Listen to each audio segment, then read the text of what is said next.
Welcome everybody to this meeting on Marxism, the family and social reproduction theory. Judith Orr is editor of Socialist Worker and author of the cracking wee book, Sexism in the System, A Rebel's Guide. So I'll just ask you to give a warm welcome to Judith Orr. Thank you. Right, thanks comrades. Well, can you all hear me okay? Yeah. Cool. Right, well, women's liberation is central to the struggle for socialism. It tells you everything about society in terms of the situation that women are in. And Marx put it like this, he said, the degree of emancipation of women is the natural measure of general emancipation, i.e. that's how central it is to understanding the nature of a particular society.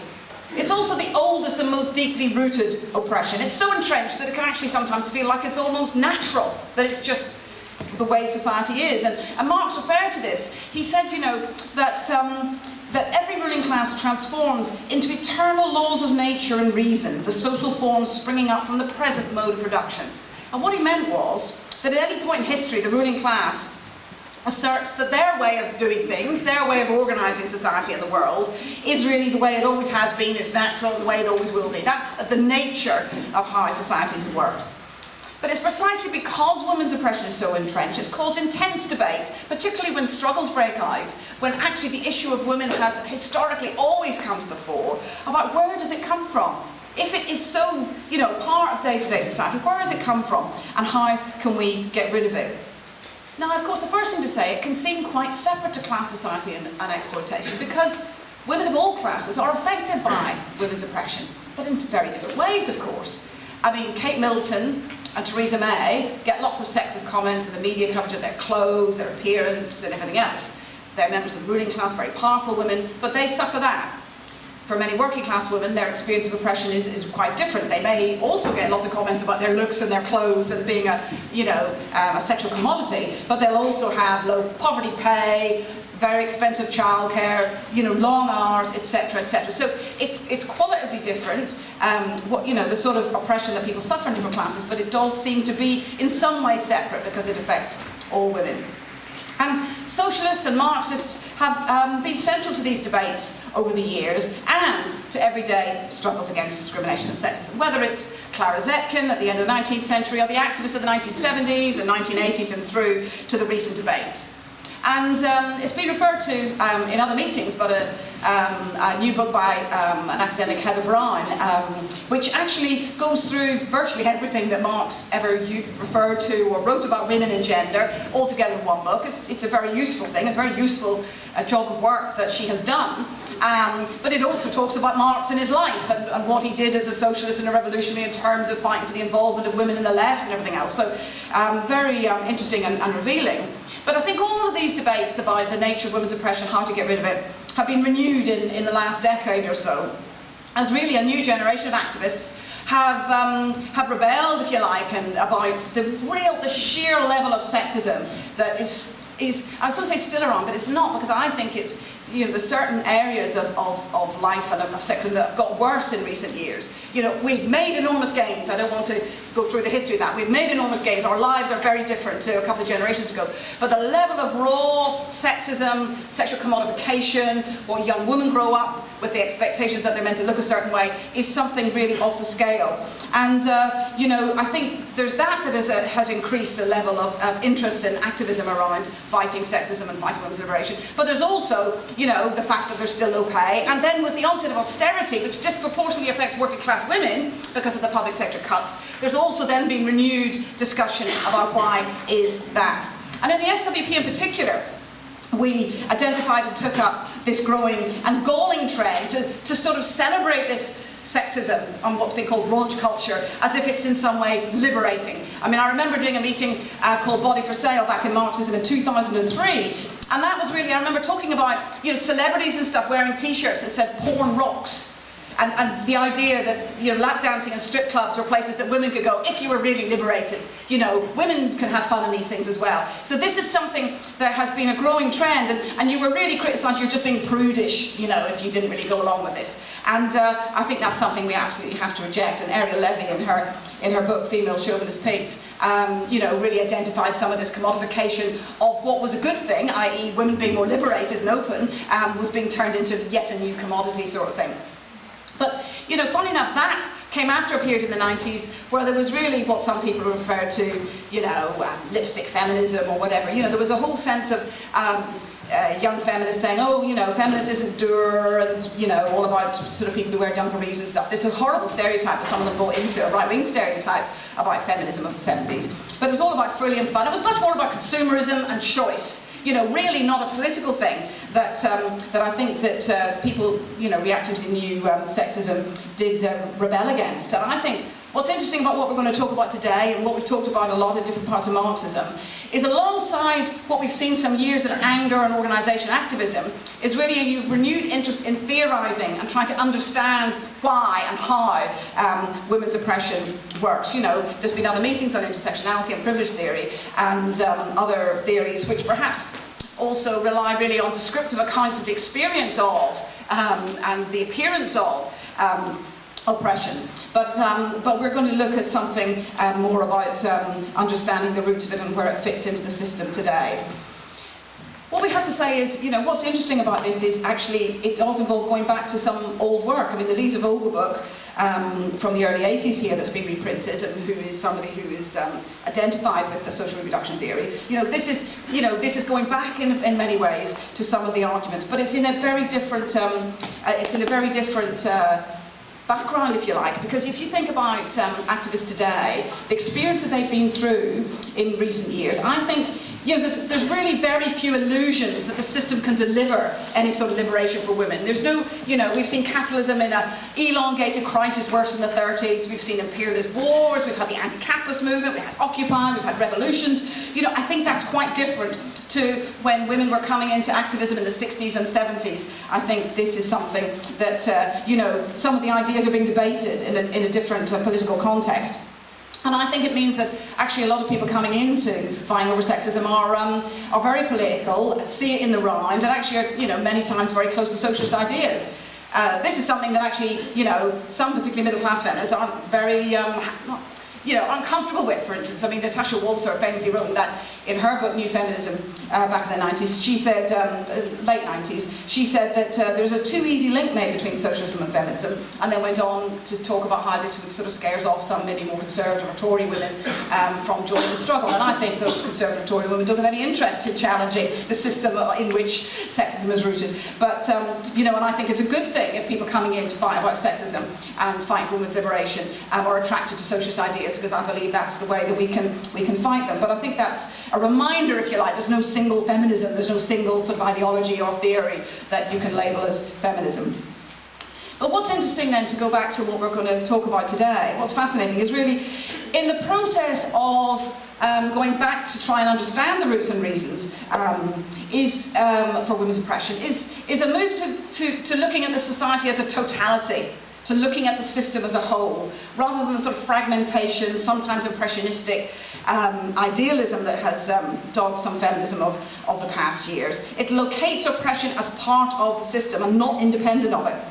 And even if some of the theorists are actually addressing the question from the point of view of saying Marx didn't do enough, or Marx isn't enough and you have to supplement it, it's still actually going back to the idea of Marx as something to say, oh, that materialist approach has something to say to us today. What's interesting, you have, you know, some people who describe themselves as feminists going back to Marx, critiquing it and coming out with some people who in the past have described themselves as Marxists, now going back and saying, well, actually I'm a Marxist feminist because Marx hasn't said enough. So there's people going in different directions, but the fact is, I think it's really welcome, the idea of locating oppression as part of the system.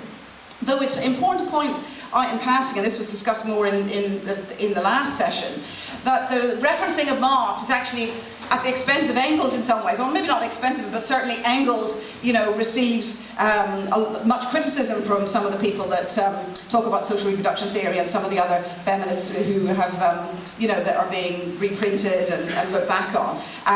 You know, he's been said that he's reductionist or mechanical, this just empirical, historical approach isn't enough, we need more theorising, and this is what Marx gave. Now, I'm not going to go into lots of detail about Engels today because it's been done, and there's a very good article in Socialist View that Sally Campbell wrote, which talks about, and also points out, actually, much of what Engels wrote was actually based on some notes and research that Marx had done. So to try and drive a wedge between Marx and Engels is actually a false division.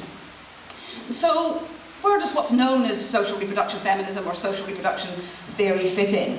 I mean, sometimes descriptions of it and people who discuss it and talk about it, it can sound very, very abstract. And so sometimes it can be hard to get to grips with exactly what's being argued or what is being explained. And I want to try just in some ways to simplify what I understand as people are arguing and talk about its strengths and then talk about what I think are the weaknesses of it. I mean, social reproduction in the general sense of looking at the system can simply just mean the reproduction of capitalist structures, relations and self-perpetuation of the system as a whole. But when we're looking at it today in terms of a feminist view of that, it is very much, we're going to be talking about it in terms of the family and women's role in the system. And, for many people who talk about social reproduction, they say, look, this isn't an explanation of the roots of women's oppression. That's somewhere else. This is more purporting to be a theory that talks about how women's oppression is maintained and perpetuated within the system as it already exists. And basically talks about how the family's relationship to capital is really what shapes and maintains women's oppression.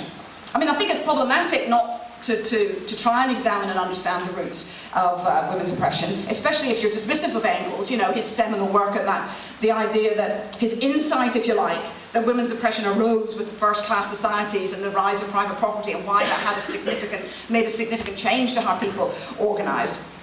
But simply put, let's look at what they're saying. And I think that, simply put, it is women's role in reproduction of the next generation of workers is an essential part of production because as workers, because they bear and care for the people who produce surplus value, in a nutshell. So the workers that are brought up in the family, that are fed and watered and sheltered, etc., are the people who then go on to produce surplus value, and therefore the role that women play in the family in, sometimes it's called generational reproduction, actually having the babies or bringing them up, means that they are generating the people that generate surplus value, which are the source of the boss's profits. And so advocates want to pose it as a sort of unitary theory, putting women's role in social reproduction as being essential to capitalism, because capitalism, quite rightly, cannot survive without labour power. It's the selling of labour power for profit is in the long run what is driving the system, is at the central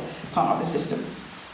So first of all, I've said, I think it's important to recognise that actually looking at women's oppression in this way, in the totality of the system, I think is a welcome development and actually really does reflect how we as Marxists look at it, that there isn't a separation. And it is a move away from idealism, it's a move away from a dual systems view, which is something that I think, we reject, which I'm going to explain in a moment. But also what I think is interesting is even, the reprinting and researchers interested in some of the older Marxist feminists and feminist writing, it shows you just how much Marx and Engels had been a touchstone even from the earliest days of the women's liberation movement, and even in America, where it had a much weaker left. And in fact, many of the leading women in the women's liberation movement in the US were what was called red diaper babies. Women who were daughters of communists. And this became a little, a name, precisely because there were so many of them. And actually, for me, it shows that even though, because of McCarthyism, because of the Stalinism, people being disillusioned with the idea of socialism, really smashed the left in America, there was still this sort of hidden human link, if you like, between some of the leading activists in the women's liberation movement who look back and who are connected to the communist tradition before, which did see the fight for women's rights as being something important. And interestingly enough, Lisa Vogel's reprinted book that's here, she herself was a red diaper baby. Her parents, and particularly her mother, was an active communist, and she said that the only things in her family life as she grew up that she was dominated in her life was money and McCarthyism. So that sense of where she comes from politically, I think, is interesting in passing. But just the sense of saying that Marx has become a touchstone. I think that Martha Gimenez puts it very well. She's a Marxist feminist American academic. She pointed it out in a really useful Science and Society special on feminism that was done way back, 2005 or something. She said, Marx's intellectual power and vitality remain undiminished, as demonstrated in the extent to which even scholars who reject it must grapple with his work's challenge, so much that their theories are shaped by the very process of negating it. So it isn't the sense that people were able just to walk away from Marxism and say it has nothing. People engaged with it, and even people who became what maybe would be referred to as radical feminists, and people who really rejected a class view of society. It was in negation of Marxism, because Marxism seemed to be such a useful and powerful theory.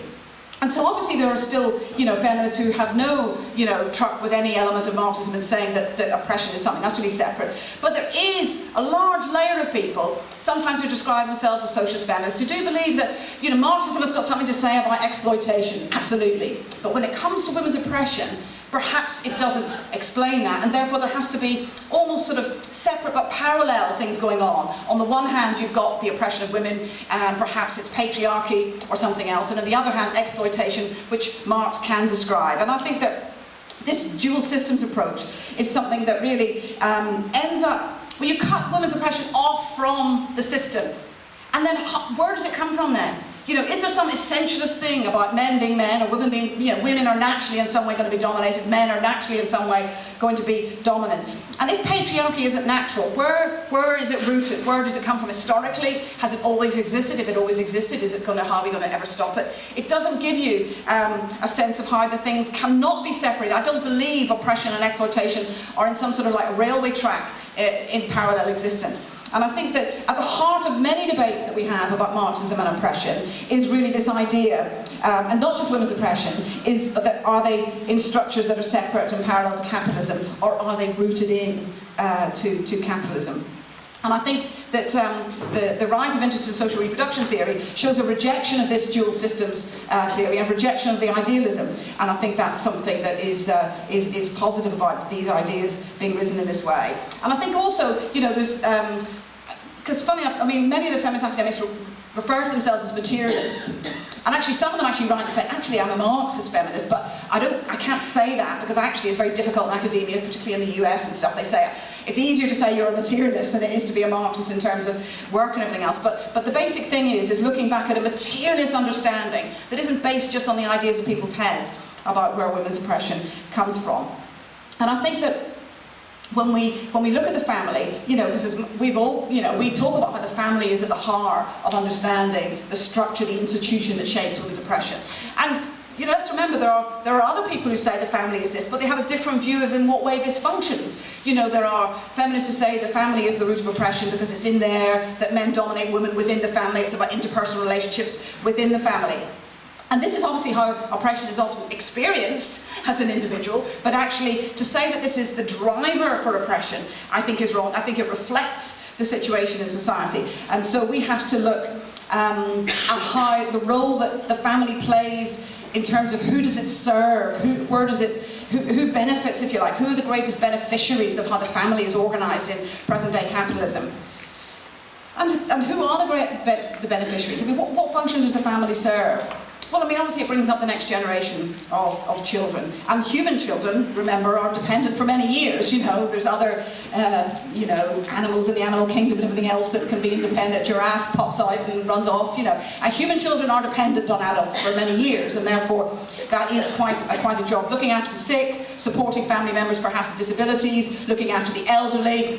These are all commitments to actually the family looking after a layer of people for whom capitalism or the capitalists don't care at all, because if they're not producing surplus value, they want somebody else to carry the burden of looking after them.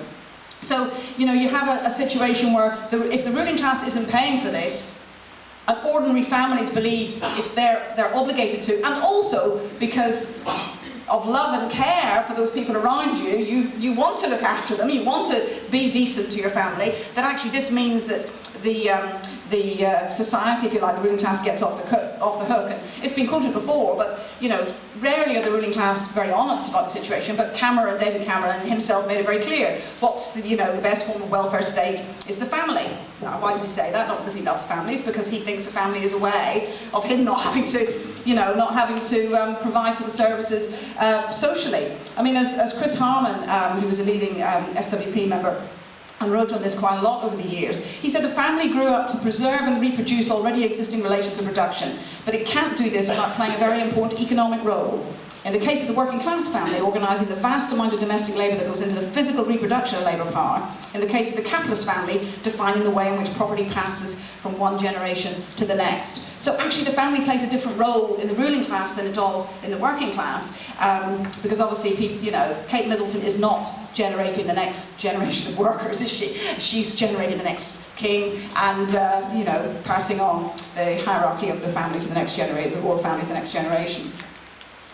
Some of the differences that we would have with the social reproduction theorists is partly, sometimes the Marxist theory is invoked to uphold sort of decidedly un-Marxist assertions about the nature of labour and how the family fits in. And I just wanted to go through some of those. Because obviously what I'm describing, you know, as how the family benefits capital is something that we'd have in common with that. But it's about the nature of privatised labour in the home, domestic labour it's sometimes called. Silvia Federici, she writes, she says, you know, that the problem with Marx is his inability to conceive of value-producing work other than in the form of commodity production. And she and others would argue that domestic labour in the home creates use values, creates people who can sell their labour. In fact, a minority of the theorists actually argue that it produces surplus value in the same way as exploited work in the workplace.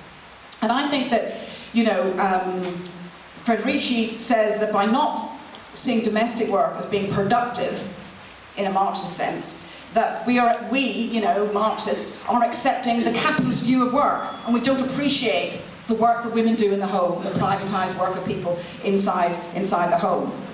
And in fact, in some cases, this has led people to say there should be wages for housework. Partly even using Marx in a way to say, actually, if you're being paid wages, then maybe then you become part of, you know, it becomes productive and it becomes valuable in a Marxist sense. I'll come back to why I think that's mistaken. Now, you see, the fact that I don't believe that domestic labour in the home and housework is productive in the Marxist sense. I don't believe it does create a surplus. I don't believe it is part of the same social relationship of class in the working class. But that doesn't mean to say that Marxists don't understand the burden of what is housework and domestic labour in the home, or that we don't think it plays an economic role. It definitely does. All the things I've described that the ruling class doesn't have to pay for is part of the economic role that the family plays in society. So it plays an economic role, but that's not then to say that the work then is in some way the same as wage work in productive, you know, in industry or in other parts of the economic system. And so just to show other Marxists in the past who've talked about domestic work and that understanding. I mean, Rosa Luxemburg, in a speech on women, she said, referring to work in the home, she said, this kind of work is not productive in the sense of the present capitalist economy. No matter how enormous achievement of the sacrifices and energy are spent, the thousand little efforts add up to. You know, she was sort of saying this terrific burden of this work, it doesn't, just because, you know, we're saying that it is productive. I mean, Lenin and Trotsky both wrote lots about the burden of housework, you know, Russian Revolution, trying to break that material basis for women's oppression. They went to, you know, the Bolsheviks and the leadership of the Russian went to enormous lengths to try to break that. They knew, I mean, Lenin said housework is petty, housework crushes, strangles, stultifies and degrades women. Trotsky talks about work in the home where women are the galley slave. And actually, what's interesting, Heather Brown in her book on Marx actually says that in Capital, when Marx refers to work in the home, he calls it unproductive in inverted commas, and she points out that means that even he recognised, you know, he was saying, it's not that I'm saying it's not, you know, horrible, important, heavy work, but it's just in the sense of producing a surplus and being part of the economy in that way. It doesn't, which I think is quite interesting. And I think that, you know, this idea of understanding the labour theory of value and what creates what labour is for Marx is something I think is very important. And you know, I think that some of the social reproduction theorists want to challenge Marx's notion of labour. I mean, David McNally, who's written with Sue Ferguson the introduction to this book, a new introduction, so the book was written in '83, but this is a current introduction. He says that, he's written elsewhere that we need a broad theory of labour, and he wants to expand the mode of production to include the family and women's work in the family.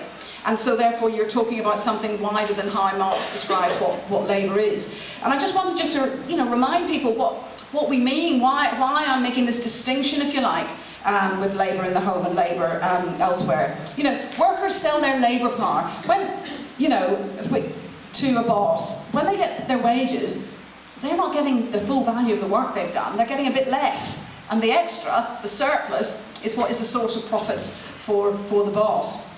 Whatever the boss says, you know, it's our work that creates their profits. They don't do anything with risk or initiative or any of the nonsense that you hear people say. And it's this exploitation which is the heart of the system.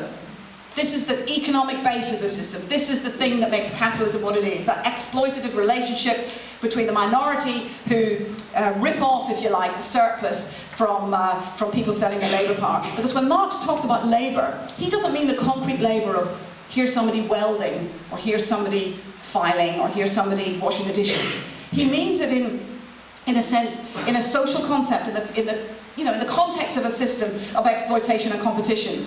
Because what's being sold on the open market is not workers' actual labour, it's their ability to labour, it's their labour power, and that is a distinct difference, because it's a social thing. Because actually, you know, it's the case that if you've got a workplace that's really inefficient, very low technology, you know, your things that, so there's more labour goes into them, the products at the end of it don't get sold for more money, they just get sold for what's the average on the market. So actually when you even talk about labour within the bigger system, you're still talking about a situation of what Marx called socially necessary labour needed to go into every product. Now, maybe I'm sort of too schematic, and these are other meetings that have gone into this in more detail, but I wanted just to show that, you know, labour within the system is something, it's a social relationship, it's about buying and selling of labour power on a market, and even it's not about what each individual person does. And everything else outside of that exploitative relationship where a boss is making a surplus, is taking surplus value from a worker, including working at home, but other paid jobs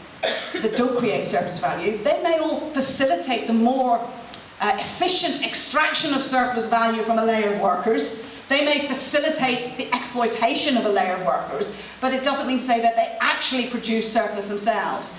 And I think that's important, that it's not just that I'm excluding in this narrow Marxist view domestic work, I'm actually excluding some other jobs in the system which don't create surplus value, which in a sense perhaps help educate workers to be able to, you know, do more profitable things for the bosses, etc.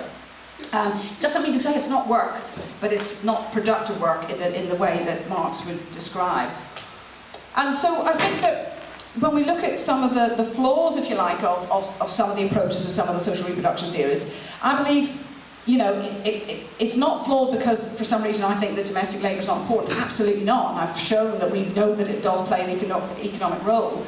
But actually, for us to then turn it into saying, as they do, that is an essential, you know, that women's work in the family is an essential part of the economic base almost, that the privatised family is now become a core part of the system in the same way as exploitation and extraction of surplus value. I don't think that's right. Because actually, you know, technically, the capitalist class could get rid of the family. Technically. I don't believe it's going to. But it could, you know, and there's been other ways that the next generation has been regenerated, you know, labour camps, slavery, you know, there are other ways. And actually, even during times like the First and Second World War, for instance, the ruling class provided for nurseries, restaurants, people who went and did the shopping for workers, you know, when they wanted to, they could provide alternatives to the private family in order for them to do what they needed to do. So I think the family has been the thing that has evolved and changed many times over a period of thousands of years since the beginning of class society. It works in society for the capitalists. And also let's remember, it works for many ordinary working class people too. I mean, it's a very contradictory thing, the family, isn't it? It can be a haven. It can be a place where you find love and support from people, unconditional.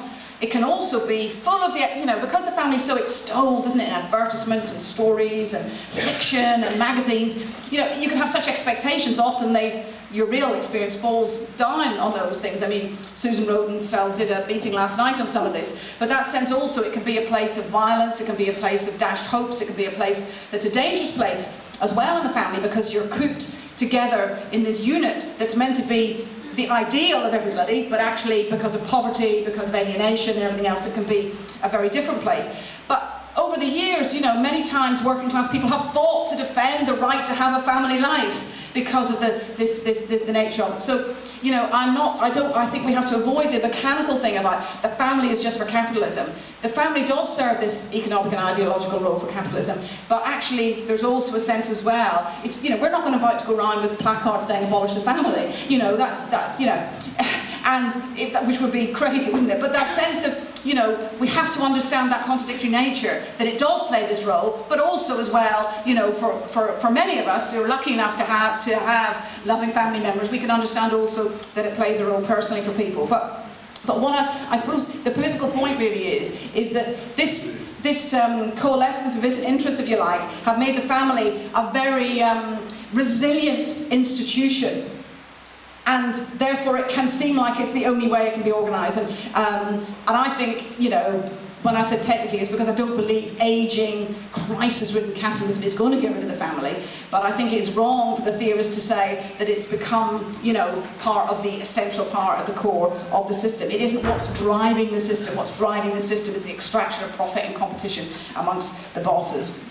And that's why, you see, I don't think the answer to the horrible burden of work in the home is to ask for wages for housework, which again, some of the theorists, in the past have done, Della Costa and Selma James and others. It's a sense of saying, you know, actually, number one, I don't want there to be any more entrenched idea that women should be in the home working and this is the way to solve it.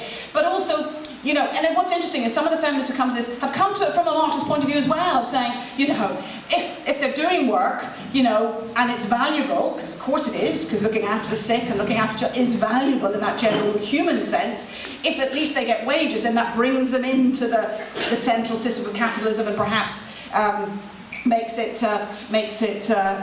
work in the sense of the wider society. Now, I believe society should take responsibility. I believe we should have a welfare state that looks after people. That's not the same as saying that women should be paid wages for doing housework. Because actually, I want to create a society where women are not expected to be responsible for work in the home in the way that they are in present day society. I want something quite different. And really, the moment, or in the process of history, biology was important. At a stage of the developing class society and the productive capacity, the fact that women were child bearers had an impact. It no longer needs to have an impact on women's role in society today. It really doesn't. There's really not much that, you know, is there anything really a woman can't do today because she happens to have a womb? Or because we've got control over our fertility, there is enough productive capacity in the system for nobody to live in poverty. You know, that sense of the difference, it's a hangover, if you like. You know, there is no need just because we give birth to children that we should then be the people who do housework or are responsible for cooking or any of these things. These flow from the socialisation and the structures that we've grown up in. And therefore, when we talk about how do we challenge the situation, how do we not just try and theorise where women's oppression came from, how it's maintained, we also have to look about how do we change it. And I think this is where we really do have quite a lot of differences with some of the people in these theories, because the real battle for how much do particularly working class women in the family, for the burden they carry, the real battle over that really is reflected in the balance of class forces in wider society. I'm not saying that people don't have rights or the people they live with about who does the washing up, of course. But the real battle over how much burden are we going to carry in the family happens in the class as a whole. And that's laid bare today, I think, by the fight over austerity. It's explicit, isn't it? They want us to carry the burden. They want to cut back the welfare state as far as they can in order for us to pick up the slack.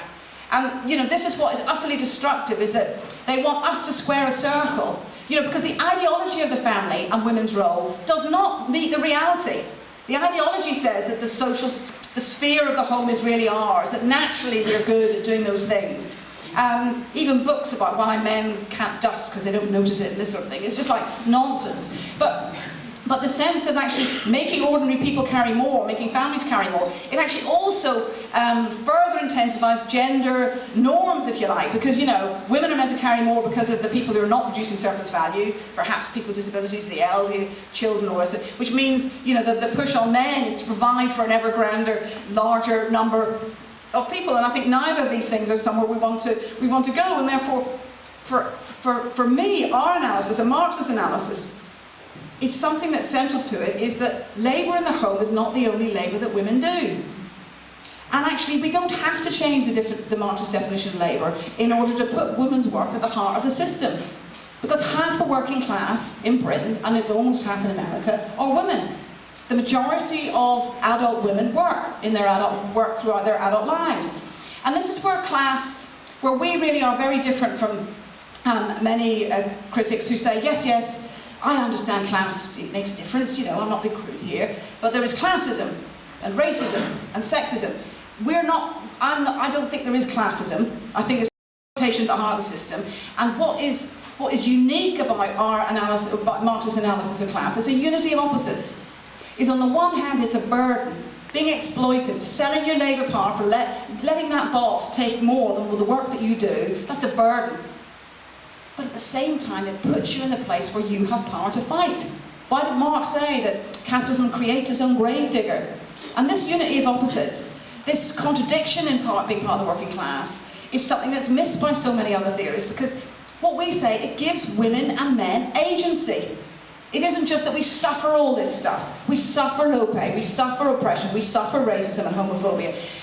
It's actually also saying that being part of the working class means that you can do something about the suffering. It puts you in a place where you have collective power. It's a unique social force in society. Again, it's been the theme of many meetings. That how people feel, you know, the power of the ability to fight, whether it's in Thursday, whether it's in the big social struggles, revolutions that we've seen. This is something that's different. And that's missing, I think, from so much other analysis. That when we talk about understanding the world, and I hope that we try to make our theory and analysis clear and accessible about what we're saying, but it's not just about wanting better to understand it just for the sake of knowledge, though I think we should. It's about also because we want to change the world, all the better to change it, isn't it? And that sense of actually then seeing the possibility for how we can make a difference. Because really what we want to do is have a situation where people don't have to live in families. It's very difficult not to live in a family at the moment, isn't it? Flats and homes and everything is structured around the idea that people really have no choice but to live in a certain way. Even family law, even how, you know, whole social care, everything is around the idea that this is the only way.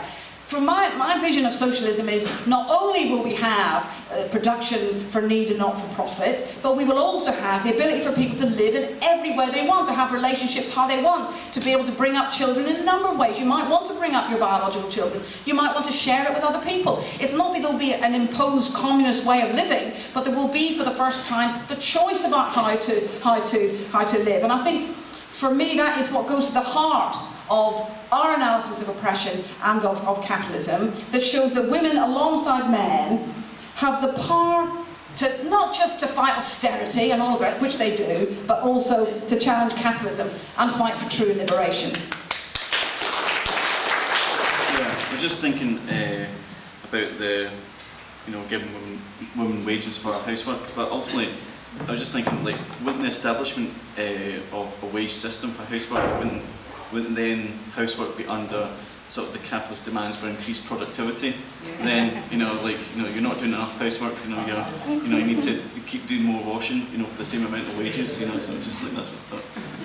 Hi, this is just a question about, I suppose, talking about, as women, there isn't really anything you can't do, you know, once you've had children. Sorry, I'm not making much sense. I'm just thinking about having very small children, having babies, and then nurturing them. In fact, there is something, because I have breasts and men don't have breasts. I don't know if you noticed that.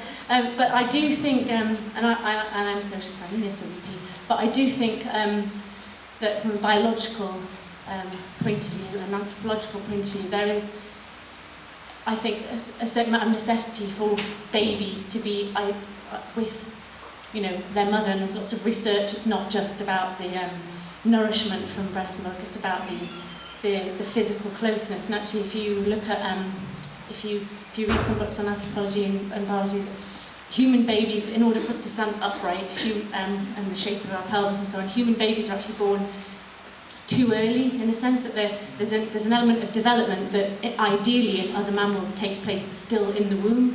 But when human babies are born, they're born too early. They can't run off like a giraffe. They are entirely dependent, and the last stage of development is actually outside of the human body, where it really, if you look at other animals that live as long as we do and so on, their babies are still inside them. And so that I do think we have to look at how that fits in with work and women's place in the home. But I would like it not to be in the home. My vision, my personal hope would be that any woman who's not in a workplace, who wants to be in the workplace, can strap that baby to her and take it along.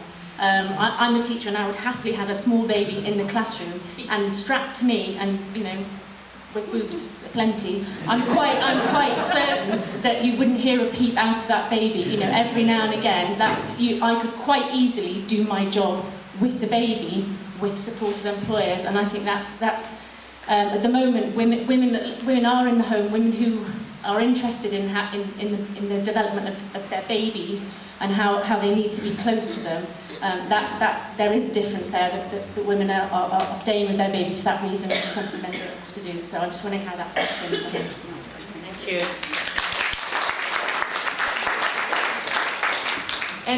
So next speaker come up. Could you put your hands up again if you'd like to speak to me? I missed a couple. So just keep them up because I gave you the nod. Carry on. Okay, it's just a question, which is that if social reproduction theory, if we were to say it was valid and it affects society, it is this concrete part of work, how would we use it to emancipate ourselves? Because in the workplace we can organise, there are strikes, we can do all that kind of thing.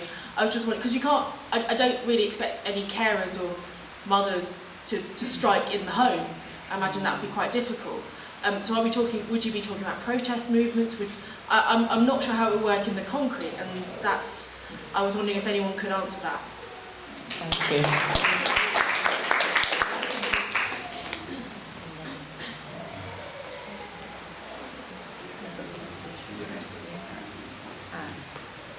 Yeah, thanks. That was a really excellent talk, Judith. I mean, I think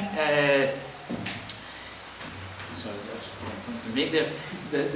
As Judith says, there's quite a lot of debate around this just now, and I think a very welcome debate in terms of people actually re-engaging with Marx. And one of the people who does it, a very interesting article in the current New Left Review by Nancy Fraser. And some of the arguments are that, similarly, she's saying we need to look at reproduction and so on and so forth.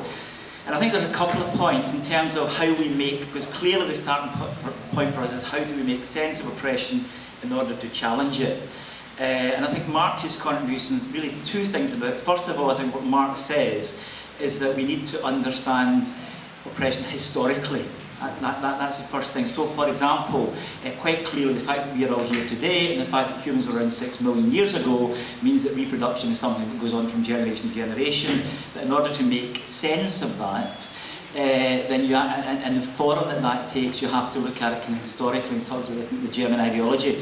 But I think the central thing is, Alex Kalinicki at his meeting yesterday on his new book Capital said that really what Marx was interested in doing is finding out what is the central, what makes this system tick, what makes capitalism tick, what is the central dynamic of capitalism. And it's precisely about the exploitation of surplus value. And he uses the phrase, accumulate, accumulate, accumulate for the capitalists. That is Moses' law and the prophets. That's what drives the system.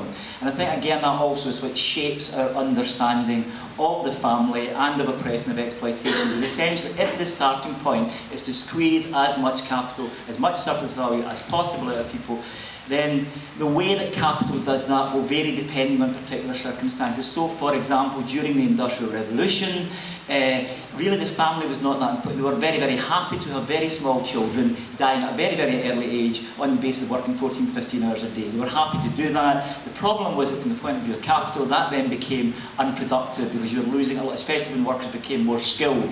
So sections were happy to go along with factory acts in order to protect their labour power. And similarly, one way of doing that began to be through the working class family. I think if we look at it today, then depending on where we look, frankly, for the Chinese ruling class, very contradictory attitudes to the family. They are happy to have 200 million migrant workers who have no families for the most part, who are separated from their families, who work extraordinarily long hours, but they are happy to use it in that kind of way. But even in this country... Okay, sorry. Even in this country, briefly, as I'll share this with you. At some point, I'd quite like to be a grandfather. right? I'll share that with you. It's probably not going to happen for quite a while, because both of my children who are in their 30s are forced to live in privately rented accommodation, right? They cannot reproduce because they can't afford to. For the first time in this country ever, a majority of people live in privately rented accommodation, insecure, etc. So I suspect a lot less are having families. The system is very, very irrational. They will use women's organisation, they'll use the cutbacks, etc. to reinforce women's oppression. But our starting point, understanding that, has been that drive simply to extract surplus value. I think I've got everybody. I'm going to try my best, but might not get everybody in. So if everybody can keep to about 2 minutes, someone talking now, so I'll be timing everybody. So. Just very quickly come back on what was said about babies and taking them to work. I mean, I can remember a time when the teacher shortage was so dire, but there were quite a lot of teachers who were allowed to go back to work taking their babies with them. But what I was going to say was, I confess, I did buy a lot of these books for myself at Christmas. I haven't yet read them. So my question is really based on the article by Tiffany Bhattacharya about social reproduction theory, which seemed to make quite a lot of sense. I mean, quite obviously there is a cost involved to the system. There is a part of the system that's devoted to reproducing the next generation of labour power, and also to nurturing and patching up and everything the current generation. But it seems to me that if we call this sector social reproduction, isn't it going to vary enormously from country to country, because parts of the health service are devoted to patching people up? You know, we had a lot of meetings about the First World War. The job of the field hospitals was to patch the soldiers up and get them back, not into productive work, but into being sent back as cannon fodder. And I remember visiting a textile mill and talking to, among the other people I spoke to, the nurse there, who said, it's not my job to sort of make people better. It's my job to get people back to the looms. So a whole lot. I mean, there are some countries with quite comprehensive health services, where a lot of the education system is part of reproducing, producing and reproducing labour. So, and other countries where this is very sparse indeed. So wouldn't there be different? The social reproduction sphere would surely be incredibly variable from one place to another, if I've understood it. Thank you. So my question is, have I understood it? Thank you, Congress.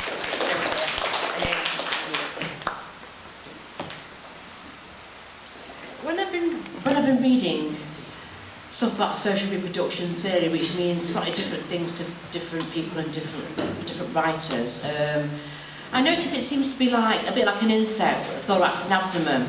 They talk about the social reproductive sphere, where individuals are reproduced, given birth to and cared for, and then you've got the capitalist, well, the workplace, and we just stick them together and they're linked. I mean, obviously there is a big linkage there, but I think there's a problem with that. There's not a problem in saying that, but it's what they don't say as well as that. Because actually, the family is not what you've got your key, where women have got the key power, it's in the workplace. Now, what that means is, of course, like Judith was saying, people do a hell of a lot of work, hard work in the family, looking after children, etc., etc. But if you want to go on strike, as a housework, go on strike, who's going to suffer? Who's it going to hit first? It's not going to be the capitalists. It's going to be the children and your partner. If you don't do any housework, who's going to be affected? The ice is going to get dirty. It's going to be a shithole. It's going to hit you first before it hits the capitalist. But if you go on strike or work, bang, has an immediate effect. It hits the capitalist first. And that is the problem. It's not about saying you can't have struggles outside the workplace. Of course you can have struggles outside the workplace. But the way you've got the most power is in the workplace. And I think it's...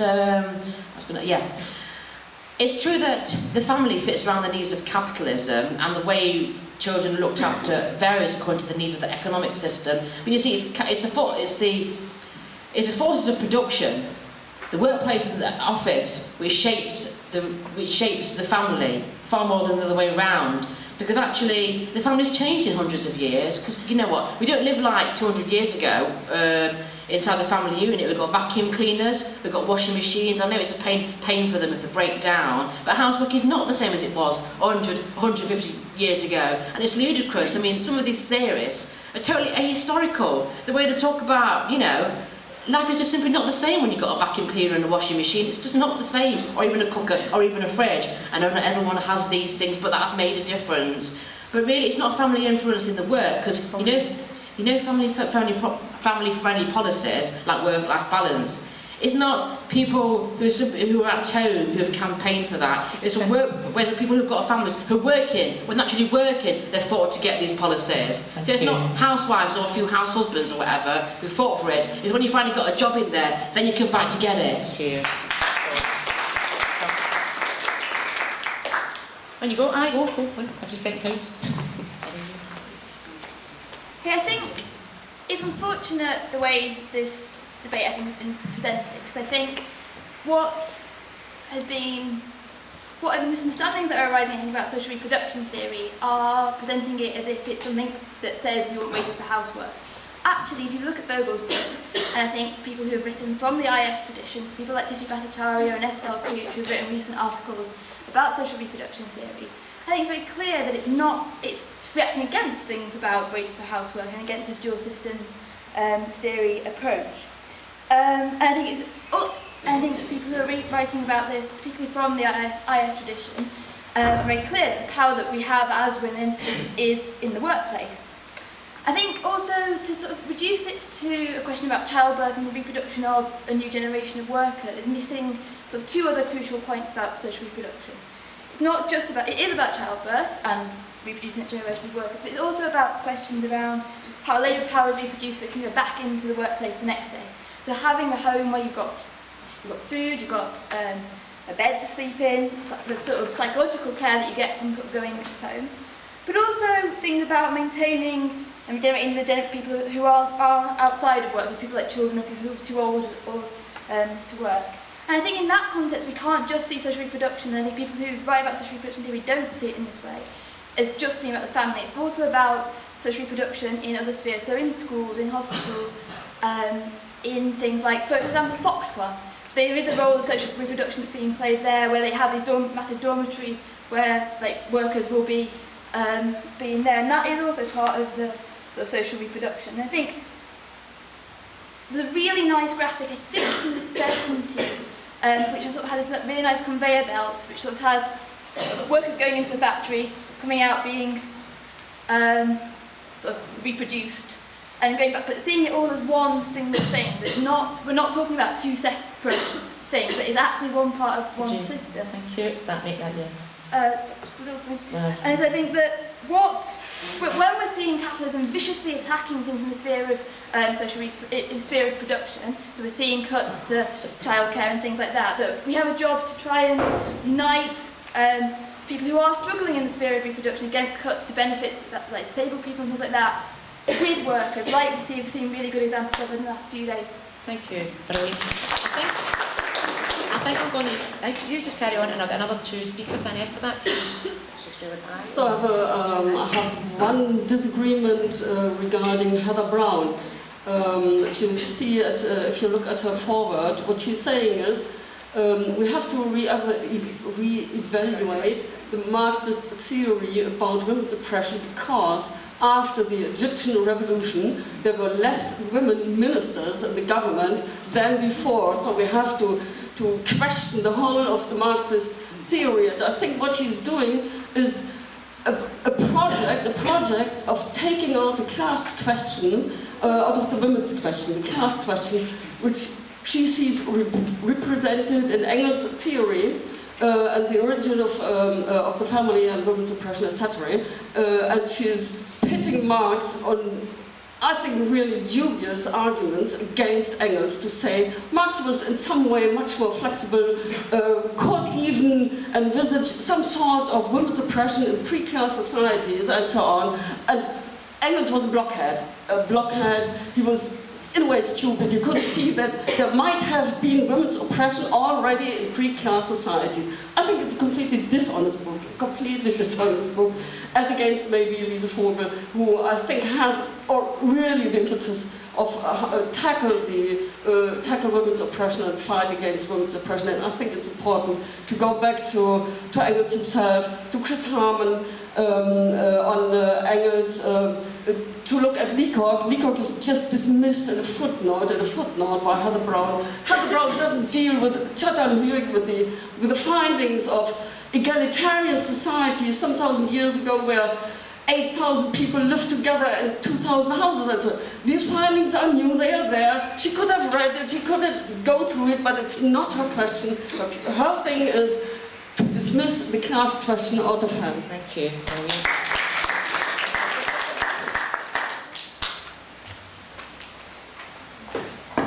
Yeah, I would like to make 4 points, and I'll try to squeeze them in 2 minutes.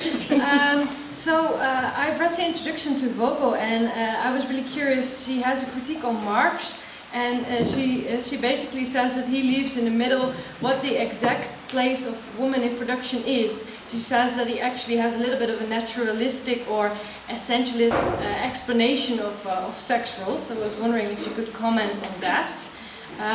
Furthermore, I think it's also an interesting observation that within primitive communism, what Leacock actually also describes, is that basically the only kind of work is reproductive work. People find food and they take care of each other in order to survive. And if that would be possible in a society today, we would kind of be all family. My third point was actually about solutions and best options for childcare, domestic work, these kind of things.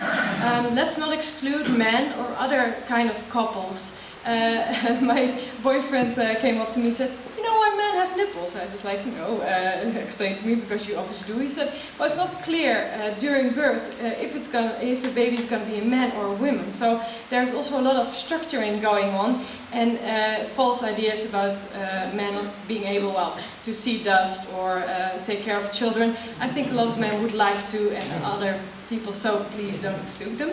And my fourth point about concrete actions, etc. Well, actually, wage is possible in the sense of domestic work for domestic workers. We have at the Netherlands now a movement, and it's really important that they get the same rights as other workers. So please think about that too. And we had it's almost, Dolomina had a nice actions in the Netherlands where they just went onto streets and created flash mob childcares, occupied public toilets and these kind of things. So this is how you can make more visible things relating to these questions. Thank you, Brownie.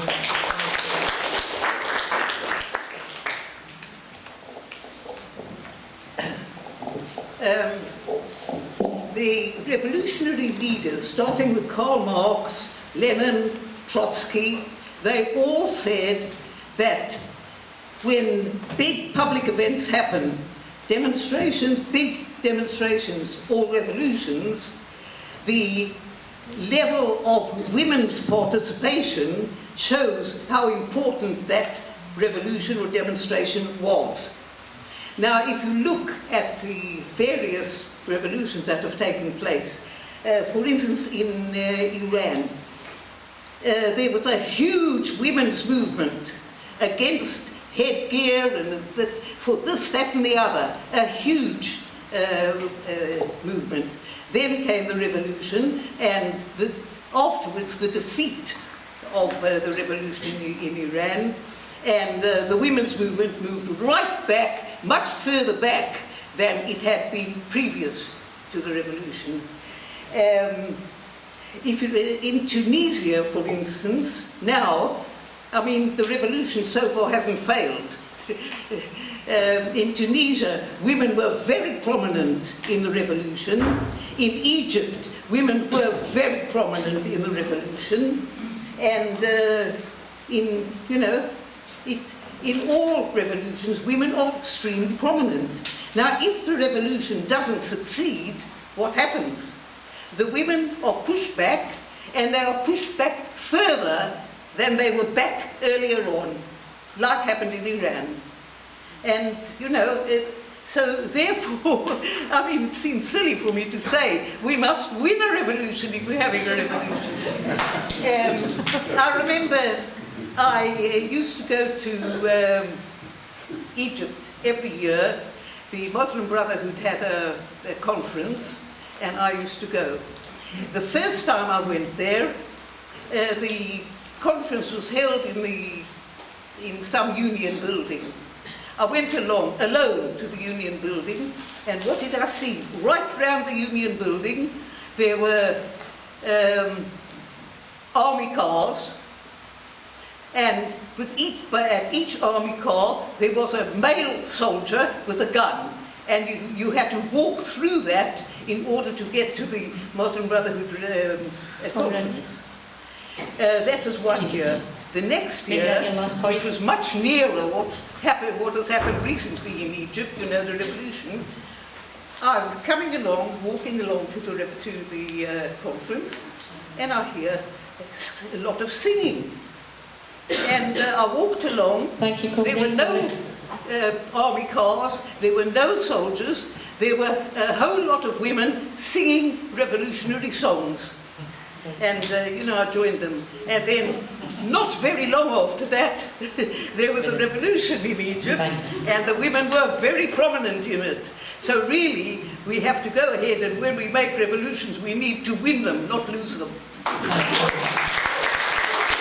I think that's us. So I'm going to let Judith try and answer some of the questions debate. Thanks everybody to contribute. Right. It's gone off, isn't it? No? Okay.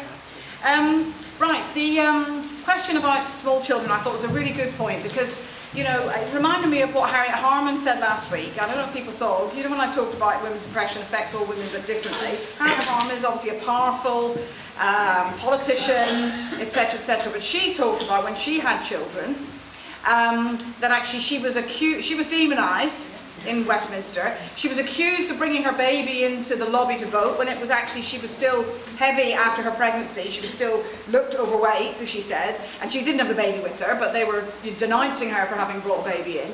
And then it is this thing, I think, particularly at the moment, is that women say that they feel they can't talk about their children at work or wanting to get to a school concert or anything because it'll look like they're not concentrating on their work or all they care about is a family. Whereas if men do it, it's cool. It's like, oh, look how in touch he is with his children. And isn't it good he wants to make an effort to leave early to get to the school concert? But that sort of, this idea that women almost have to bury and hide the fact that they've given birth or have children, I think is an absolute reflection of what reality is like. And yet we wouldn't exist if women didn't have children, we would not, humanity would stop. And I think, therefore, if we're looking at the future, I think a difference of a future society is we don't expect some people to be working really long hours all of their adult life and other people to be denied access to any work, to live in poverty and have nothing. And therefore I think it's absolutely right. When you've got, people don't have the choice today whether to be with their children or to work, do they? Some very rich middle-class women do, and, write long articles, I gave up being a CEO to be with little Johnny. Oh, well, lucky you, but actually some other women don't have that choice. And in fact, Labour and then Tory ended up cutting back and back and back the highest age your child would be before you had to get job seekers allowance as opposed to an ordinary benefit. So actually, working class women are forced not to be with their children, even if they wanted to be. And I believe women should have the choice. And I think it's absolutely right. And some, there are some biological things that women need to do, and giving birth is obviously one of them. But I think that sense of, women will not be devalued because of that in future societies. That will be something that will be cherished by all of humanity, all of society. And therefore, there's no need at all for women to feel like, if they show a tender side towards their children in the workplace, that this somehow makes them weaker. But also that, that actually men who, in previous decades, had to show no emotions or no caring for the children, had to be the strong, silent person that arrives and sits in the armchair, that actually this has changed as well. We'll all benefit from the idea of a different sort of way of living without these defined gender roles, most of which, with the exceptions of what the comrade described, most of which are actually socialised and can be more general. But I think the value of how people will live and the work that people do it will be utterly different in a social society. Not that we're here to do a blueprint, by the way. Women will have children, they'll have their baby with them for this many months, and then, of course not. We'll build struggles. Through those struggles, people will think about different ways of living and then create new ways of living.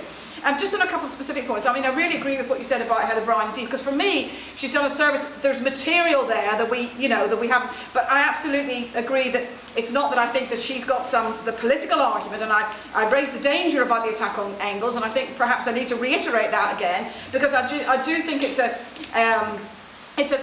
very dangerous attack. And, you know, what I find interesting is so many, when you look back to Leacock and other people who came out of the 60s and 70s who wanted to go back to anthropology, but not through the eyes of the Victorian philanthropists and the religious people who'd gone around the world, the only people who had money to travel, who then wrote back. That you wanted to go with, you know, socialist and Marxist and feminist views to going in and saying, what can we learn, you know? And I hope that a resurgence of interest in fighting about women's liberation will bring people back perhaps to some of that writing, because I think it is so, well, it's tremendous, isn't it? Groundbreaking work that gets ignored and hidden. And I think some of the danger with some of the social reproduction stuff, and I did make the point that only a minority talk about wages for housework, but I think that sense of, it can actually, some of it can create unusual systems in a way, you know what I mean? That there is this work here, and that there is this other work here. And that's not the intention of it. The intention is a unitary theory, but there is a danger then of creating the separation between those areas of work. And I think that's a real problem. And I think just to come back then, I mean, you know, because Heather Brown made the comment about Egypt, and to be honest, Egypt comes up quite a lot when you talk about, you know, women's liberation and the other revolutions there, because I think it's a sense of, when we talk at the end of lots of meetings, we say we need revolution and we need fundamental change in society, and then people say, whoa, but look at Egypt. You know, but we've got an answer to that. You know, number one, revolution is a process. It's not a linear thing that's going to ever onwards and upwards to a socialist society. There will be defeats and retreats. And the fact that women have been targeted by the thugs, by the ex-ruling class, by the Falul, the old parts of the ruling class, the military, the security, in Egypt, in Yemen, and other places, is precisely because the unity of the revolution was so dangerous to them. It's not an accident that women have been targeted in this way. It's not an accident that women have been attacked. It's precisely to intimidate them out of the revolutions. It's because women played and have played such a central role in the revolution, and they have not been intimidated off the streets. You know, the fact that Makhanya el-Masri, the women revolutionary socialist in Alexandria, who's currently serving time, 2 years, they took her out on purpose. She is one of the leading women revolutionaries in Egypt. You know, one of the best known people in the whole of Alexandria. Why did they take her out? Because she was a living example. And actually she still is, and what I think, you know, is tremendous about when she writes her letters from prison, she's saying, I know you're all doing #FreeMe and all that, and you must be, I haven't seen it, but you know, but don't be doing that. Think about the women in prison with me, who are here because of debt, because of they're being accused of being in the Brotherhood. These are the people that we fought the revolution for. It isn't just about the political prisoners, it's about our class society. And so we keep coming back to that. It's actually, why is the Egyptian prisons, why are British prisons full of women who can't pay their debts? Yeah. You know, it's because of the class society. So because oppression that feeds in, that is part of class society, that means that working class women suffer it the most profoundly. And that's what makes me so angry when people say, oh, but you know, you're just going about class, you know, and it's too, you know, it's reductionist and everything else. Actually, you can't understand the true experience of oppression unless you look at it with a class perspective, because otherwise you diminish really the real experience of it for millions of working class women around the world. And so my final point is this, is that actually, you know, when we say that workers have got collective power at the point of production, that's absolutely right. Women are not on the margins of the working class. And when people talked about people who are workers providing care, you know, employed, absolutely, they are part of that wage system. And of course you get mothers who travel across the world to look after the children of rich women in another country, whose then their family have to, I mean, this is the craziness of capitalism, isn't it, really, what it does? It extols the family in some places, smashes up families elsewhere, and actually it's always the working class families who are serving the needs of the ruling class. But I think that, you know, women are not on the margins of the working class here or across the world. In Egypt, it isn't just about, you can see them in the visible protests on the streets. It was the Mahala workers, tens of thousands of women workers who were part of the growing mood of resistance in the revolution in the years before Mubarak fell. But even those workers who are not productive in the Marxist sense, not producing surplus value, can be incredibly powerful as a collective power. NHS workers who are not on the privatised bit, who are state workers, nurses and everything else, they have immense collective power because they can politically have the impact on the government. You know, so it's not to say that workers in every part in part of wage work cannot be powerful. They can be, and this is what. You know, the tragedy of having union leaders that won't use that power, and it isn't something that can be just bottled and taken off the shelf. Let's have another one in 4 months' time. You know, actually workers can feel confidence and feel differently about themselves. And what we've seen in these years, because of the public sector, because of the sort of historical timing of when people were pulled into work and everything else, is dominated by women workers. You know, the strike on the 2011 and 30th of November was the biggest strike of women workers ever seen in British history. You are saying that women are on the stage of history in a way they have never been before, both here and elsewhere. We are better placed as half the working class than we ever have been before to fight for our own liberation. When we talk about we have to rely on the working class, it's not because the working class is something else out there. It's us. It's women and men. And I've said this before, it's black and white and Asian, it's LGBT. We are the class. It's just that we want to organise where we're strongest in order to break the system so that the other things that flow from capitalism, how we live, the family life, and all the other aspects that are so disgusting about capitalism will therefore be ripped up in that struggle, and we will be born anew, you know, as Marx said, get rid of the muck of ages and actually then be able and fit to build a real social society where there really will be the true meaning of socialism, which is the emancipation of all humanity.